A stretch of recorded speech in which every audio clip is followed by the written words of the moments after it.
آج ہم بات کریں گے ایک ایسی کہانی کی جو 1300 سال سے بھی زیادہ پرانی ہے۔ یہ کہانی ہے 8ویں صدی کے ایک سپاہ سالار کی، ایک ایسی شخصیت جس کی کہانی تو ماضی میں شروع ہوئی لیکن اس کی گونج آج تک ہمارے حال میں سنائی دیتی ہے۔ تو اصل سوال یہی ہے، آخر یہ کیسے ممکن ہے کہ ایک ہی شخص کچھ لوگوں کے لیے قومی ہیرو ہو اور دوسروں کے لیے ایک ظالم حملہ آور؟ یہ ایک بہت بڑی پہیلی ہے اور آج ہم اسی کو سلجھانے کی کوشش کریں گے۔ اچھا، اس پوری بحث کو سمجھنے کے لیے ہمیں پہلے ذرا تاریخ میں پیچھے جانا پڑے گا، دیکھنا ہوگا کہ یہ شخص خود کون تھا اور اس کا زمانہ کیسا تھا۔ اور یہ تضاد واقعی حیران کر دینے والا ہے۔ ذرا دیکھیں، ایک طرف محمد بن قاسم کو پہلا پاکستانی تک کہا جاتا ہے، ان کے نام پر آپ کو بندرگاہیں ملیں گی، پارکس ملیں گے، انہیں ہندوستان میں اسلام کا دروازہ کھولنے والا مانا جاتا ہے۔ لیکن پھر تصویر کا دوسرا رخ بھی ہے، ایک ایسا شخص جسے ایک ظالم فاتح، مندروں کو تباہ کرنے والا اور جبراً مذہب تبدیل کروانے والا کہا جاتا ہے۔ تو سوال یہ ہے کہ یہ دو بالکل مختلف کہانیاں ایک ہی شخص کی کیسے ہو سکتی ہیں؟ تو چلیں اس سوال کا جواب ڈھونڈنے کے لیے تاریخ کے اوراق پلٹتے ہیں، چلتے ہیں سیدھا 8ویں صدی میں اور یہ جاننے کی کوشش کرتے ہیں کہ آخر یہ نوجوان تھا کون اور اتنی تیزی سے اقتدار کی بلندیوں پر کیسے پہنچ گیا۔ اور یہاں سب سے حیران کن بات پتہ ہے کیا ہے؟ جب انہیں ایک بہت بڑی فوجی مہم کی کمان دی گئی نا، تو ان کی عمر تھی صرف 17 سال۔ جی ہاں، صرف 17 سال۔ ان کا عروج بالکل کسی شہاب ثاقب کی طرح تیز تھا۔ ذرا سوچئے، 695 عیسوی میں طائف میں پیدا ہوئے، اپنے طاقتور کزن حجاج بن یوسف جو امویوں کے وائس رائے تھے، ان کی نگرانی میں تربیت حاصل کی، اور پھر دیکھیں تقریباً 15 سال کی عمر میں فارس یعنی آج کے ایران جیسے اہم صوبے کے گورنر بنا دیے گئے، اور اس کے صرف 2 سال بعد 17 سال کی عمر میں وہ سندھ پر حملے کی قیادت کر رہے تھے۔ یہ واقعی ایک غیر معمولی رفتار تھی، اور یہی وہ فوجی مہم تھی جس نے تاریخ پر ان کا نام ہمیشہ کے لیے لکھ دیا، سندھ پر حملہ۔ تو سوال یہ ہے کہ آخر یہ حملہ ہوا کیوں؟ دیکھیں، سرکاری طور پر تو کئی وجوہات بتائیں گئی۔ پہلی یہ کہ دیبل کے قریب جو مید قبیلے کے بحری قزاق تھے، وہ عرب تجارتی جہازوں کو بہت تنگ کر رہے تھے۔ پھر ایک واقعہ پیش آیا، سری لنکا سے آنے والی کچھ مسلمان خواتین کو اغوا کر لیا گیا۔ جب سندھ کے حکمران راجہ داہر سے کہا گیا کہ وہ کچھ کریں تو انہوں نے صاف انکار کر دیا، اور ان سب کے اوپر سندھ کا علاقہ اموی خلافت سے بھاگنے والے باغیوں کے لیے ایک محفوظ پناہ گاہ بھی بنتا جا رہا تھا۔ تو مہم کا آغاز ہوتا ہے دیبل پر ایک زبردست حملے سے، شہر پر قبضہ کر لیا جاتا ہے، اور تاریخ بتاتی ہے کہ کسی پر رحم نہیں کھایا گیا۔ اس شروعات کے بعد فوج شمال کی طرف بڑھتی ہے، نیرون اور سدوسان جیسے کئی شہر تو بغیر بڑی لڑائی کے ہی قبضے میں آ گئے۔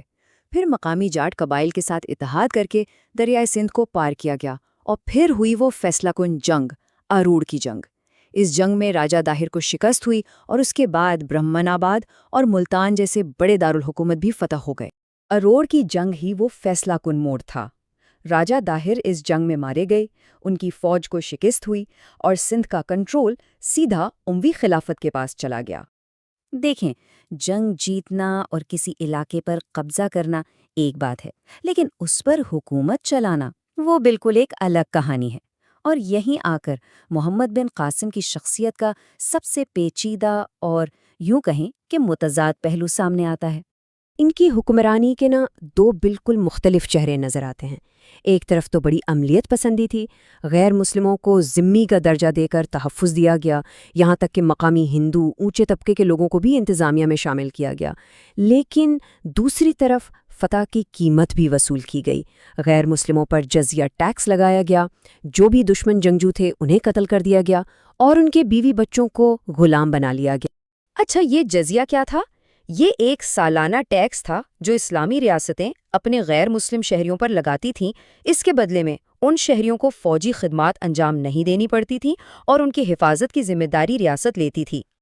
اور پھر اسی سختی کے بیچ میں ایک ایسا اعلان بھی ملتا ہے جو حیران کر دیتا ہے۔ محمد بن قاسم نے کہا، مندروں کی حرمت اسی طرح قائم رہے گی جیسے عیسائیوں کے گرجا گھروں، یہودیوں کے عبادت خانوں اور مجوسیوں کی قربانی گاہوں کی ہے۔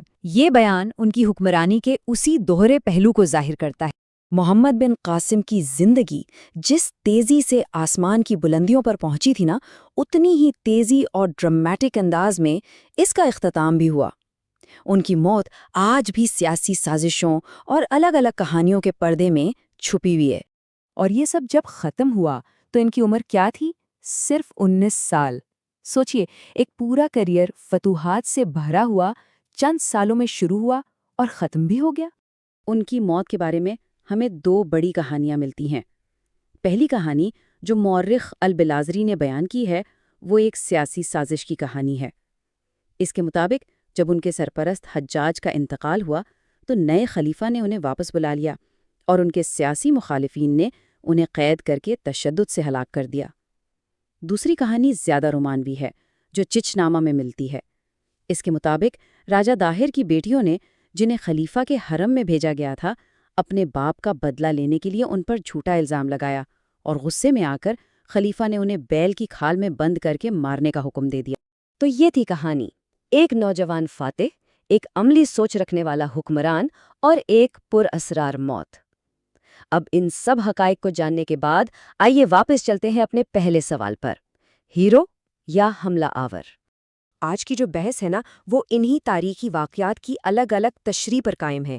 ایک نظریہ یہ کہتا ہے کہ ان کی پالیسیاں کافی روادار تھیں اور لوگوں نے اپنی مرضی سے اسلام قبول کیا، جبکہ دوسرا نظریہ یہ کہتا ہے کہ یہ رواداری صرف ایک سیاسی چال تھی کیونکہ مسلمان تعداد میں کم تھے اور اصل میں ان کا دور جبر اور مذہبی عدم برداشت کا دور تھا۔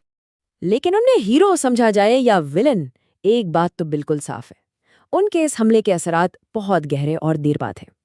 اسی واقعے نے سندھ کو مسلم دنیا کا حصہ بنایا، اسی نے ہندوستان میں مسلم حکمرانی کی ایک مثال قائم کی، اور اسی نے ثقافتی تبادلے اور صوفی ازم کے لیے راستے کھولے۔ اور ان کی میراث کی طاقت کا اندازہ اس بات سے لگائیں کہ پاکستان کے بانی محمد علی جناح نے کہا تھا کہ پاکستان کی تحریک اسی دن شروع ہو گئی تھی جب پہلے مسلمان نے سندھ کی سرزمین پر قدم رکھا۔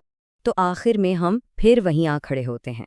تاریخ ایک ایسی شخصیت کو کیسے یاد رکھے جس کے کردار میں فتح بھی ہے، عملیت پسندی بھی، اور کہیں نہ کہیں بربریت بھی؟